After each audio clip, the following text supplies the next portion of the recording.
Welcome to Oncology Today, a special edition focused on key presentations in gastrointestinal cancers from the 2023 ASCO meeting. This is medical oncologist Dr. Neil Love. I met with Dr. Philip from the Wayne State University and Henry Ford Cancer Institute in Detroit, Michigan. In addition to this interview, there's also a video recording featuring Dr. Philip's slide presentation. To begin, I asked him about his current approach to the use of cell-free DNA assays in the management of colon cancer. In the adjuvant setting in our institution, we have been using it, yes, including myself. There are two types of assays, as you know. So we have been using the informed assay, believing that it is probably more sensitive and more informative. The name, as the name implies. We are using it in patients who have, when we have patients in multiple situations. One is if you have someone who has stage 2 colon cancer, or someone who's older and has stage 3 colon cancer, and you're really not sure which direction to go. You know that, Neil. There's always this discussion of the stage 2. So this would be a good one really to resolve that, because if you do it and it's positive, then the CEA is not going to help you there. So it will be, if it's positive, then you really are in trouble, kind of. and if you have someone who has stage 3 disease and the patient is a 68-year-old with heart problems and other things, and the patient has, let's say, a T3N1 disease, and you want to forego adjuvant treatment, then that's another example of someone who will benefit from this if the patient has negative. And you can even expand that further into the older patients, and where there's always a question of shall we treat the patient or not. So that would be another way of doing that. I'm just going to jump forward to metastatic disease. Patients who get, for example, immunotherapy, sometimes it's difficult to judge what's the activity of the disease. As you know, we can see patients whose CA can go even the wrong direction, and we don't know if they're progressing, or even the tumor gets a bit bigger and we don't know. So in those situations, I found that it can be helpful with immunotherapy, the sequential treatment. One has to also keep in mind that there are situations where you're not going to necessarily be getting an accurate read. When you have, for example, predominant peritoneal disease, the peritoneal metastases don't shed enough of the DNA, so you can get false negatives also. So that's another thing to keep in mind. I personally think that to give a blanket statement that everyone should be getting it may be a bit over-ambitious, but certainly increasingly we're finding ways of trying to use them in certain situations, and I gave you examples of what I use myself. Resection of the liver metastases, and that will be another area, because resecting liver metastases, there is no strong evidence that giving additional treatment, So let's say you gave chemotherapy beforehand, you resected, and then you did the resection. There's really no good data that you need more treatment. And if you do the ctDNA, it's positive, then you may consider either the same treatment, more of it, or changing the systemic treatment to something different, because you're dealing with metastatic disease, so you have the luxury of having multiple options in your menu. Unlike strict adjuvant stage 2 or 3, you're limited to only 1 or 2 regimens. You know, another thing is I always see these stories through the eyes of the general medical oncologist who takes care of everything. And when I hear all the talk about Signatera, I know it may seem kind of strange, but one of the things I think a lot about is Oncotype and how assays like Oncotype developed in breast cancer. Because before that, there were a million assays or ways to predict prognosis. But the thing that was different about Oncotype was that they showed there was a relationship between the treatment effect and in a sense, that's kind of looks to me like what they're trying to do with cell-free DNA. It's not good enough to say, okay, you've got a positive assay, you're likely to relapse or progress, but will intervention change that outcome? And the other area that I kind of wonder about is using less chemotherapy, which again happened with Oncotype. So right now it looks like, the data looks good and no negative. What do you think about the idea of de-escalating therapy in node positive? One positive node, for example, with a negative Signatera. Do you think that the trials looking at that may eventually show that, maybe it's not, you don't need to treat them? Exactly. And that really ties in somehow with what I said. If you have someone who has negative and has one lymph node or two lymph nodes in the N1, do you really even need the treatment? That becomes even more into that aspect of it. They really need the treatment. And by the way, the study that was done, the Galaxy really suggested that patients who have positive, they can benefit from adjuvant treatment, but that needs to be confirmed. Right. And those are the studies that are currently being done. You asked me about other trials. So I think we are probably, we'll be in a good shape in the next 3 to 4 years in terms of having some much clearer. And certainly you're right. I mean, de-escalation or even removal. I mean, you don't need to use the treatment in some patients. So one other situation I've heard people talk about using cell-free DNA, and I don't know how often you run into this, but I hear a lot of cases from the community of people with MSI high metastatic disease who do really well, and they get out a year or two, and you start thinking about, stopping therapy. How often do you run into that situation? Do you think that's something where cell-free DNA would be helpful? Yes, I mean, I can remember a patient who actively is under my care now, an older guy, and using the ctDNA, and this patient also started to run into some problems with, the autoimmune reactions, arthritis and all that, and the ctDNA consistently coming back as normal, which really helps me to decide to more comfortably to discontinue the treatment, and we can continue doing the ctDNA. If it goes up, we can go back to it. So that's again, it's part of what we're talking about, using it as a tool in patients where we can even stop treatment and watch the patient. I don't see any harm in doing that. I'm comfortable with that in patients who radiologically are very stable, nothing is happening, and their ctDNA comes down to normal. Do I really want to continue forever with the treatment on that? And I'm doing that in my patients, but I'm also somehow influenced by how they're reacting to the treatment. When they have side effects, my threshold is very low to just give them a break. They like it. So you also mentioned some more data that came out from the Paradigm study and the whole issue of first-line therapy of metastatic colorectal cancer, something that's been debated for a long time. I'm curious, again, right now in your practice, how you approach first-line therapy in terms of choice of biologic, and particularly in what situations, if any, are you using an EGFR antibody first-line?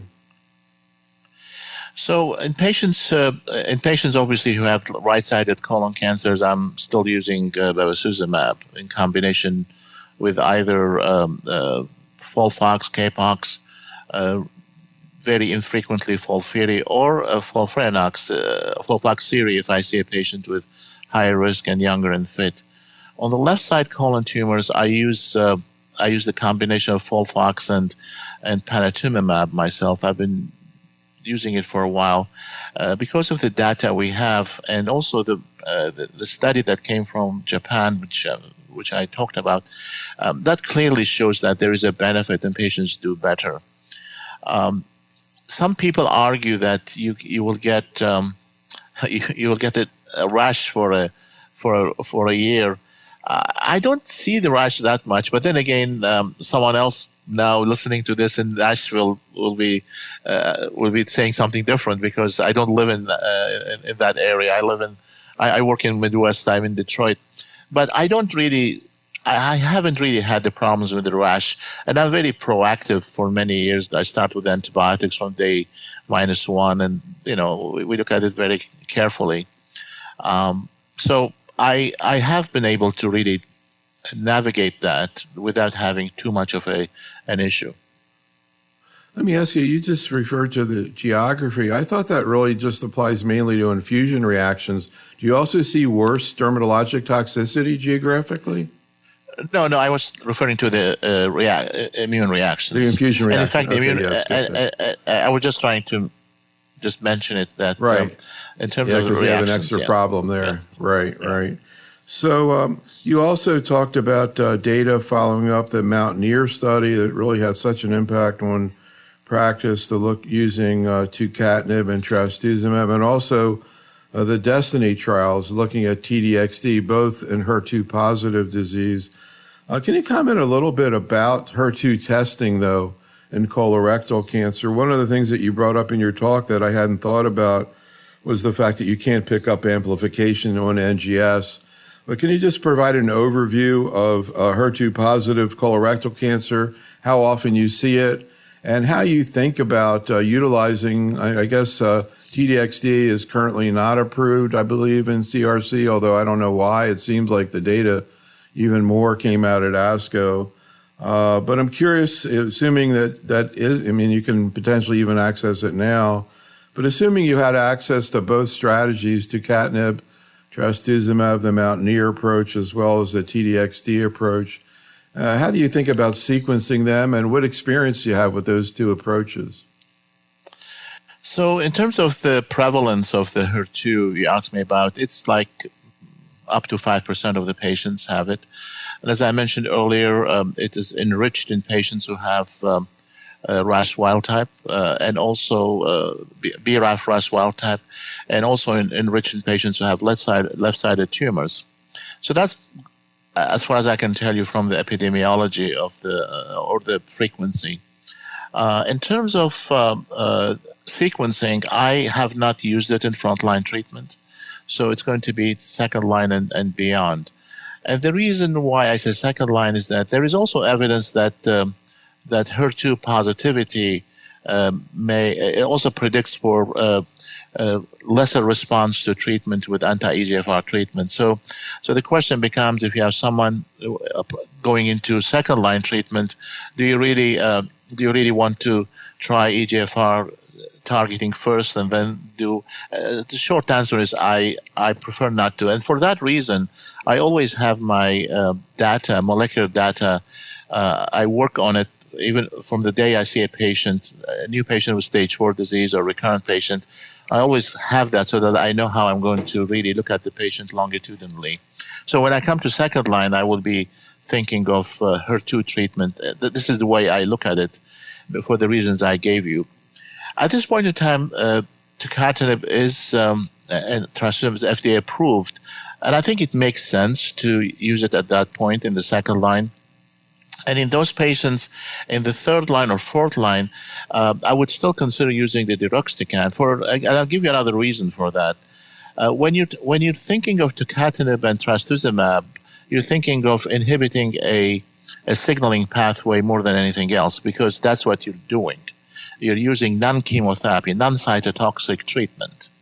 Obviously, it kills some cancer cells. I'm not saying it's benign, but that's the way it works, by inhibiting the signaling. When you think of deruxtecan, it's a bit different, because there you're thinking of a molecule which is 1 portion trastuzumab, 8 portions of cytotoxic drug, which is bound to it, payload. So really, in some ways, you may not be thinking of pure signaling inhibitor, but you're using the HER2 as a way of delivering a cytotoxic payload to the cancer cell. So for that reason, if you treat someone with tucatinib and trastuzumab and they get resistant, it may be that they're resistant because of some alternate pathways of overcoming that, but they may still be susceptible to being killed by a payload given through the HER2. So you just convinced me that there ought to be a trial looking at tucatinib, trastuzumab plus TDXD. Is there a trial looking at that?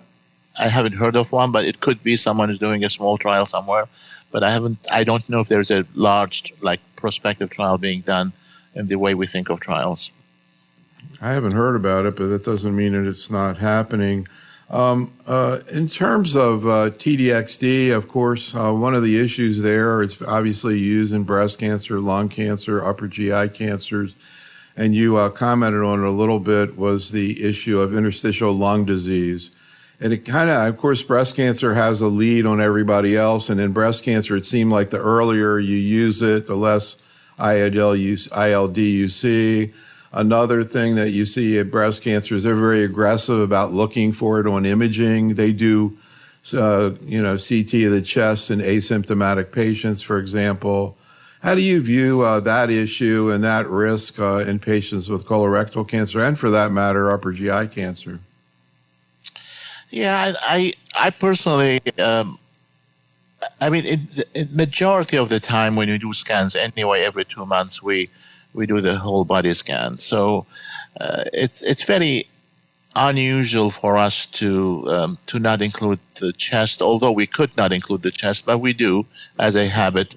And I think with the use of these drugs, we will just do an additional chest CT. So that's all we do basically. So that will be the way to look for it. I don't know the more aggressive way of doing it. I mean, we're not doing anything more than that. At least I'm not doing anything more than that. That's similar. Yeah. That's very similar to what they're doing in breast. And am I convinced that in colorectal or upper GI, it's going to be the same? Like the later you use it, you get more of the ILD. I'm not 100% convinced on that. But again, we need to wait for real-world data, which hopefully will help us. Have you used the Mountaineer approach? And I'm curious what you see in terms of toxicity and quality of life in these patients. The quality of life is fairly well preserved. I really haven't seen anything more than what to expect. I mean, obviously there is you can get a bit of the fatigue and all that, but nothing really which tries out at being non-manageable, in my opinion. So another data set you talked about was the Sunlight data looking at TAS-102 plus Bev. That's been out there for a while. I'm curious when you employ that in your practice, and the age-old question of what comes first, regorafenib or TAS-102 with Bev. So with the information we have, I personally nowadays use the TAS-102 and the bevacizumab earlier than regorafenib. And again, do I have a good reason for that? The TAS-102 plus bevacizumab was a study that was a comparison against TAS-102, and the regorafenib was versus a placebo. Is that a reason for me or anyone to prefer one over the other? Maybe yes, maybe not. The other reason that is the main reason that people like myself for a few years ago were a bit concerned about the regorafenib was when we used it, we saw the side effects, and you're aware of them. But since then, I also started using, when I use it, I use 80 milligram. I start with 80, I build it up. Sometimes I even start with 120. I don't do 160 on any patient. Having said that, recently I have been using more of the TAS-102 plus bevacizumab earlier than later. In other words, earlier than regorafenib. But I'm not discounting regorafenib. Still, I think it's a drug that we can use, and it has activity. But the question becomes with the fruquintinib, where do you place regorafenib if fruquintinib becomes available for us for use? And you also talked about some of the fruquintinib data presented at ASCO. What's your take? It sounds sort of like regorafenib. What's your take on it in terms of efficacy and side effects compared to regorafenib, or for that matter, TAS-102? So the side effects included hypertension, asthenia, and the hand-foot syndrome, which pretty much is a class effect similar to regorafenib.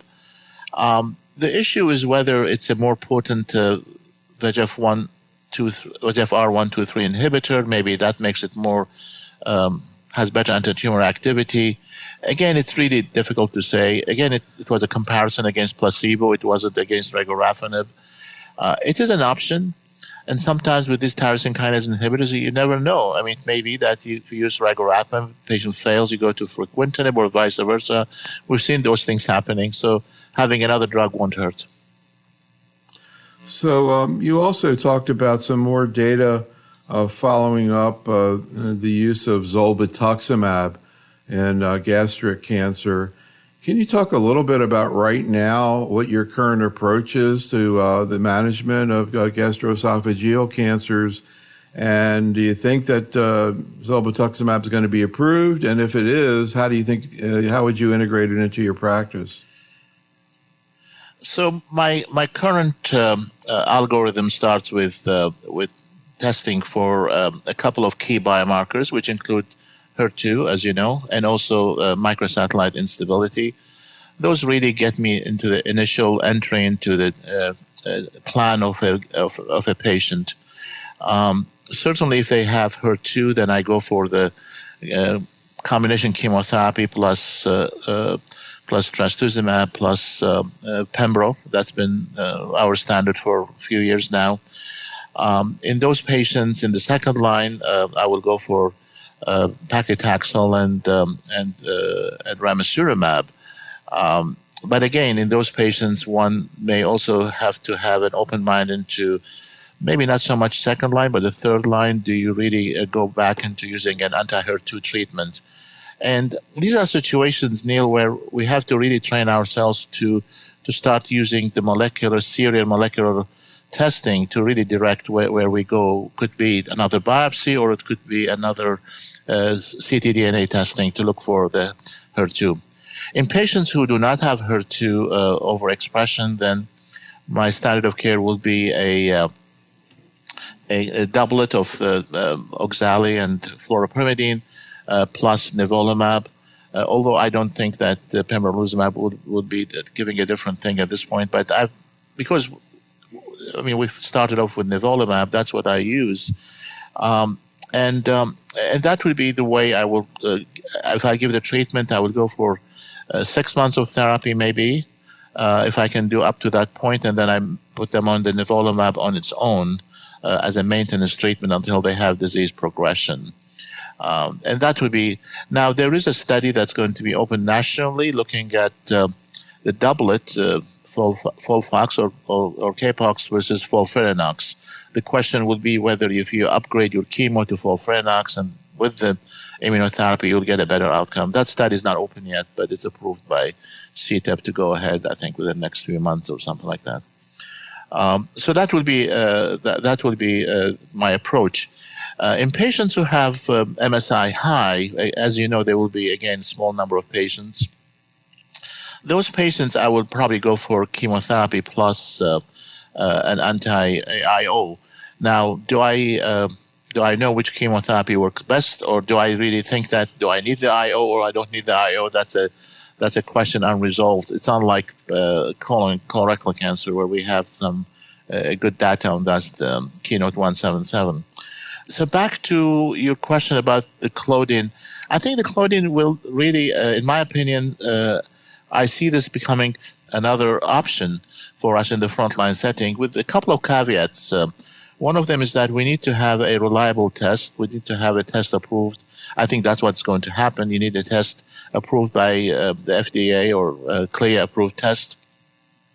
But the second question becomes, in patients who are HER2 negative and Claudin 18.2 positive, what is the role of the immunotherapy here? Are we going to also add immunotherapy or ignore immunotherapy? There will be some patients who would like to give them immunotherapy, certainly CPS 10 or more, or even 5 or more. So this is going to be, I think, the next area of not only discussion, but hoping that there will be some quick trials to try to help us to understand that aspect, if these trials are not really planned yet. Any experience with zolbetuximab? One of the things I've been hearing about, and I think you maybe mentioned it, are GI toxicities, but seems to be sort of an on-target effect. Have you actually used the agent? I don't have. We were part of a study, but part of a study in pancreatic, not in upper GI. So I don't have really a good experience personal, but it's consistent that we hear about across different studies the upper GI symptoms. You're right, and also the appetite issue. Right. I think dysgeusia. I'm not sure if they've seen that as well. Yeah. So let's talk a little bit about hepatobiliary cancers. And you presented some follow-up data from the EMBRAVE adjuvant trial of HCC looking at atezo-bev. I'm curious what your thoughts are about the data right now. They just have a progression-free survival benefit.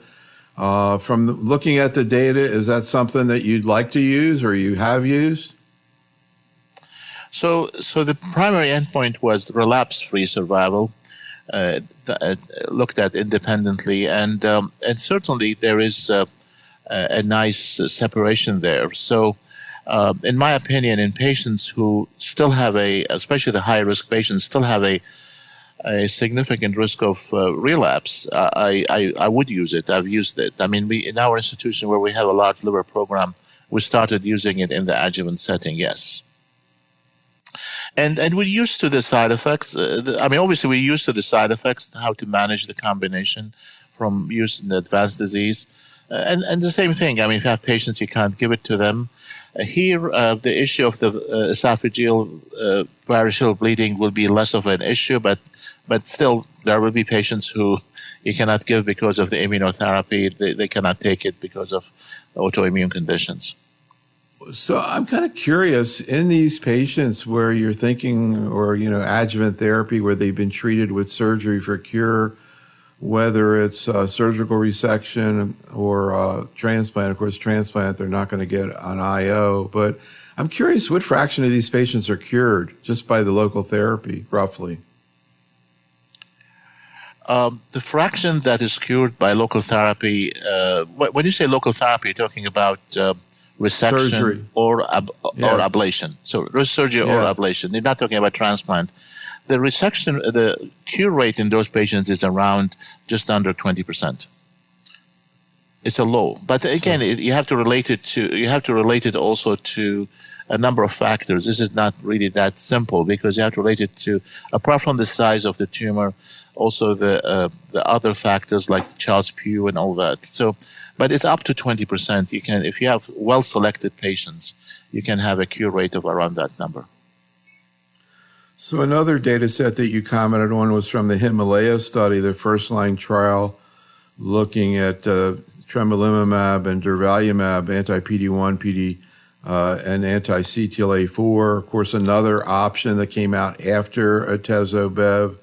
You were talking about some data they presented on correlation with immune side effects. But I'm curious right now how you approach decision between the two. We actually did a webinar last night. We had Dr. Abu Alpha on, and he was, of course, very pro durvalumab. I don't know if anybody else out there is quite as pro as he is. But I'm curious how you think it through it, and are you using durvalumab first line, and if so, in what situations? In my algorithm, I use it. So, as you know, it's more than the two. There is also the third option, which is to use one of the TKIs like sorafenib or lenvatinib. So you have the three options. Certainly, in patients who can get the combination of atezo-bev, in our practice here, that's the first thing we look at. That would be our immediate plan to start the treatment. In patients who cannot take the bevacizumab for any reason, those will be the patients who would go for the other option, which is the Himalaya. And in patients who can't take either of them, certainly it will be the lenvatinib. Everyone knows there's no head-to-head comparison between the two. But I don't have a strong reason to prefer Himalaya over the atezo-bev at this point in time, unless something else shows up later on. One of the things we were talking about last night is the immune toxicity with durvalumab, and I feel like a lot of people think about ipi-nivo when they think about that, but yet it only has one dose of tremi, and it looks, from what I see indirectly, like a much less immune toxicity. Globally, when you think about toxicity, particularly autoimmune toxicity, atezo-bev versus durvalumab, do you think that durvalumab has more autoimmune toxicity, or maybe similar? Compared to atezo-bev? Yeah. I think it has more, but it's not really like, as you said, it's not like the Ipi-Nivo kind of story. The reason why I also like atezo-bev, because atezo is a different mechanism of action, which is anti-VEGF. And as you know, many of those tumors can be hypervascular. That's how we see them on a scan. So I like to use an immunotherapy, and there is evidence that anti-VEGF treatments can have some kind of cooperation with other IOs. So, but the bottom line is that with the data itself, I'm not convinced that the Himalaya looks better than atezo-bev. I mean, I don't have that kind of, unless I'm reading it differently. So you mentioned 3 first-line options, but another potential first-line option, I think, would be single-agent PD-1. I know it's not used very often, and the only time I hear people talking about it in older patients with a lot of comorbidities. You talked about the paper presented at ASCO on tislelizumab versus sorafenib. Any comments on that data set and also that strategy? Is that something that you think about? Well, I mean, again, you can always look at durvalumab, which was an arm on the study with Himalaya. And it didn't, I mean, it was also decent compared to sorafenib.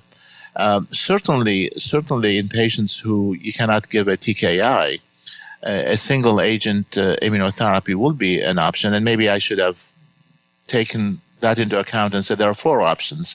There's a single agent immunotherapy, IO. And yeah, I fully agree with you. Although the way it was done is that none of the major 2 studies looked into a single agent versus a TKI, and the other study, the tislelizumab, is not. I don't think the drug is available to us, or maybe it is. I'm not sure. Yeah, no, I don't think so. Not yet. Yeah. Does that data look any different than what you've seen with durvalumab or other single agent IO? I personally think it's very similar. I mean, in terms of if you look at the advantage of the drug to what you're doing with single agent, is there an advantage over? The only thing is that again, I have to pronounce it correctly. The tislelizumab study was, as you know, it was a non-inferiority study. So you know that if you don't give sorafenib or lenvatinib, and if you give the tislelizumab, it's a non-inferiority. So you know that it's going to be the same. So that by itself is a good assurance for you. But we need the drug. I would assume that single agent IO would be much more better tolerated than sorafenib. It will be kind of easier once every 3 weeks IV instead of trying to remember taking pills. I mean, there are other things like hypertension, all these things, you're avoiding that. Yeah. But you have to be careful with the other side effects that can happen, which luckily the severe side effects to immunotherapy, as you know, is less than 10%. So a couple of words about biliary tract cancers. You presented some follow-up data from the trial looking at first-line treatment with Gem/Cis plus Pembro. We also saw a trial looking at chemo plus durvalumab. And again, I'm curious how you approach first-line therapy in these patients. So the first-line treatment, again, like I mentioned to you earlier, any patient I see stage 4, I have to get the molecular makeup early on. Does it really affect me? It may. Like if I have a patient who comes to me with MSI high, I will certainly go for a combination. But these days doesn't matter because we're using either durvalumab or pembrolizumab in that situation. So the Gem/Cis plus either of the 2, at this time durvalumab, I've been using it for a long time, is my first-line treatment. In the second line, depending on what I got from the molecular markers, it could be an IDH1 inhibitor, could be FGFR2 inhibitor, could be even HER2. I've had one patient. But that would be second line. If you look at the second line data, they're not really that great. I mean, there is benefit for FOLFOX, but if you look at the delta and the benefit isn't that huge.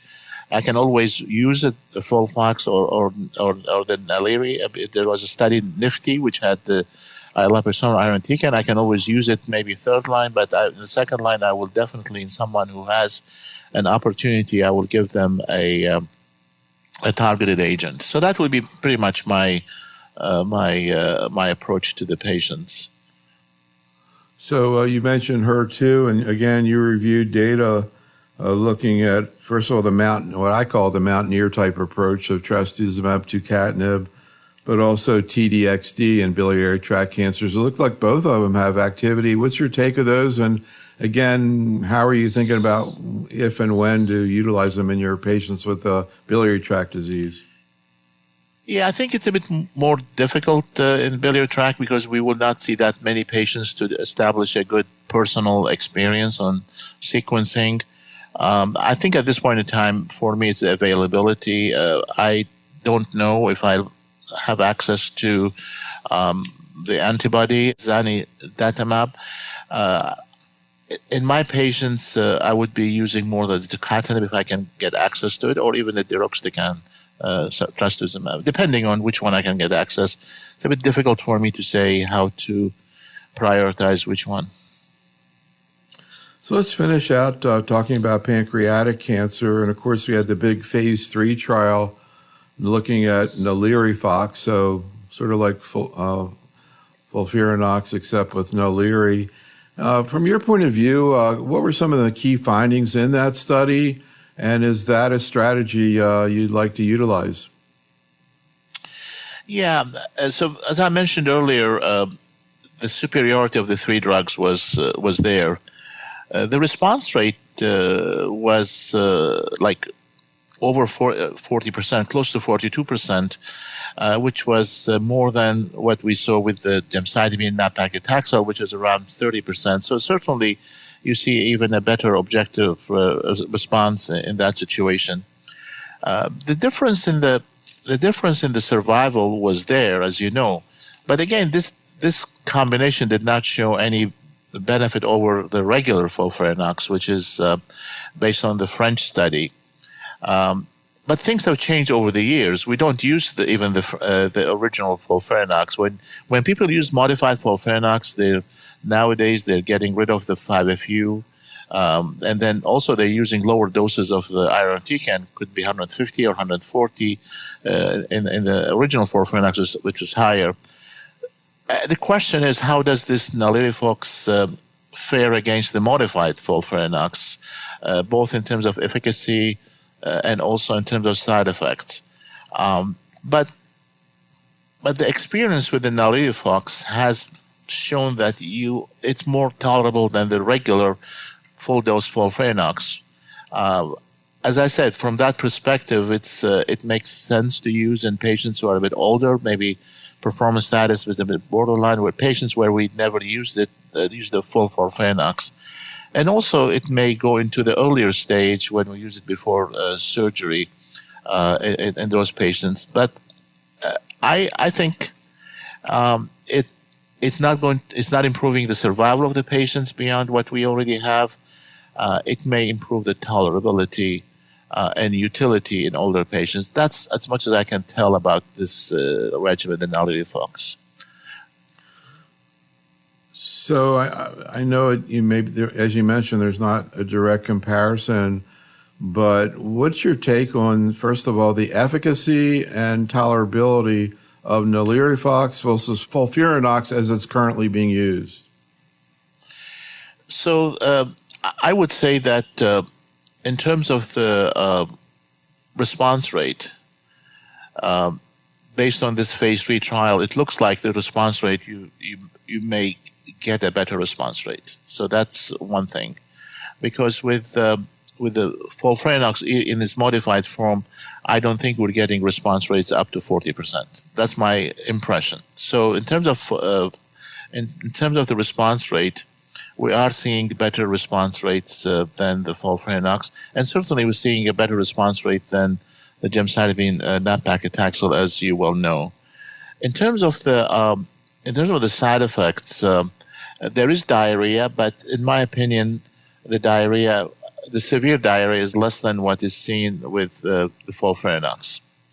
The fatigue, the way it's described, is less than what I've experienced with my patients who get modified FOLFIRINOX.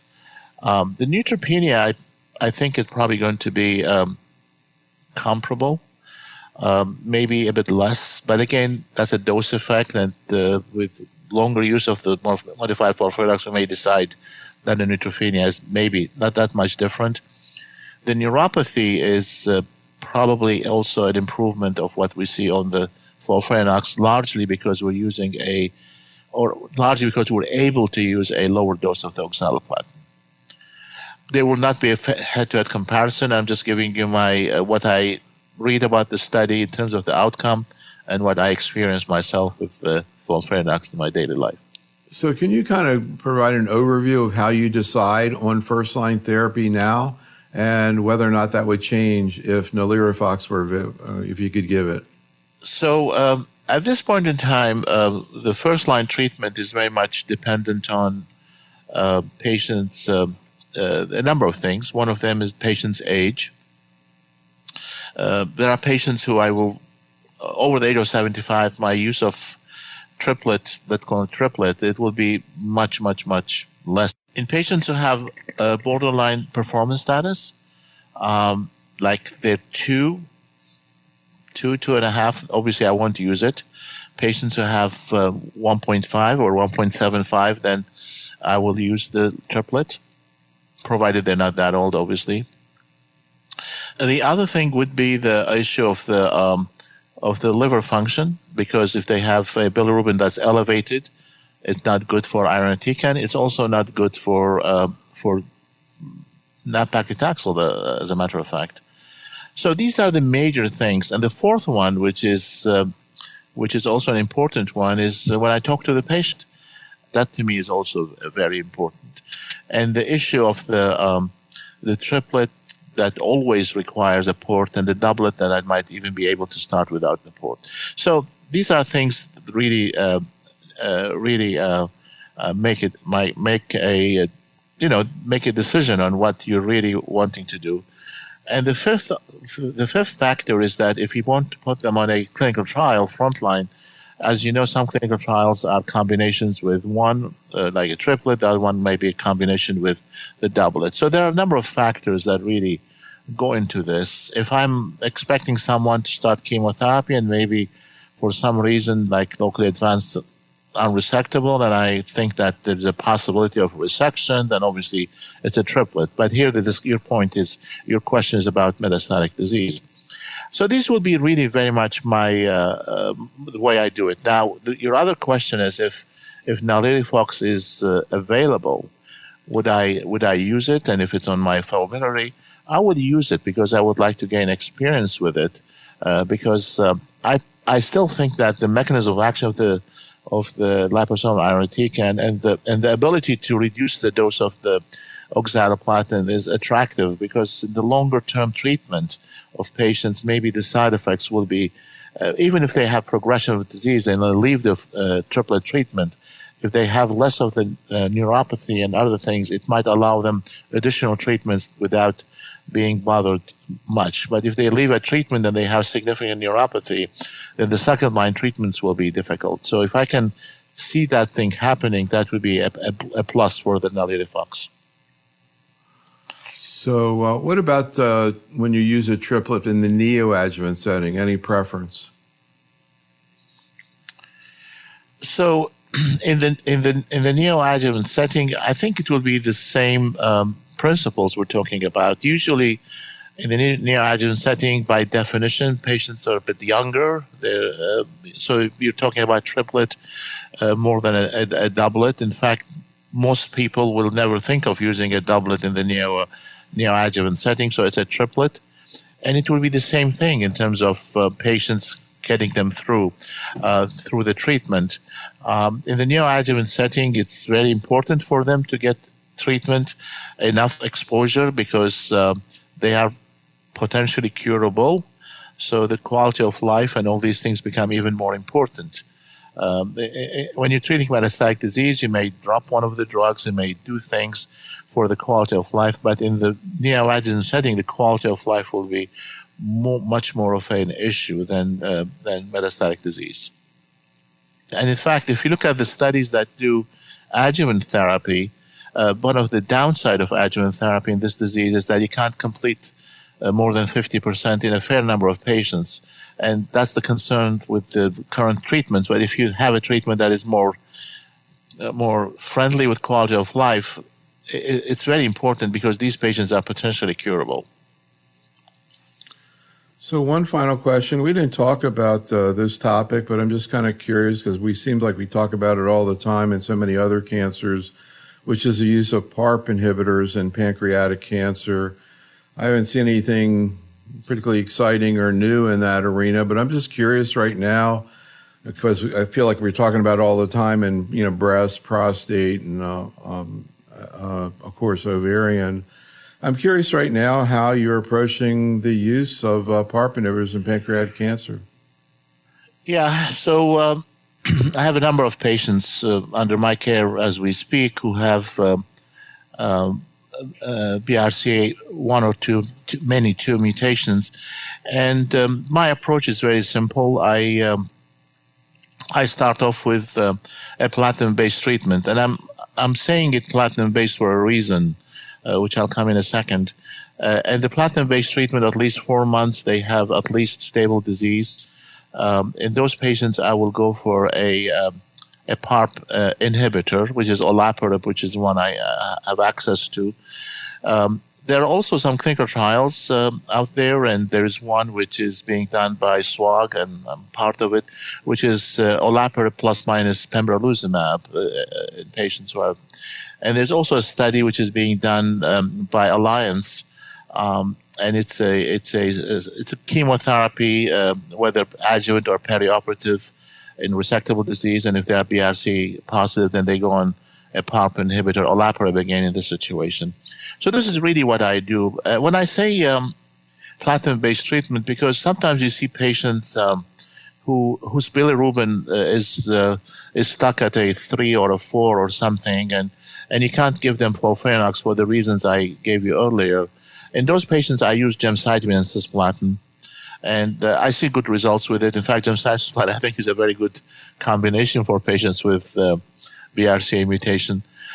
So that's the way I'm doing it. And I continue on the PARP inhibitor for as long as their disease is controlled.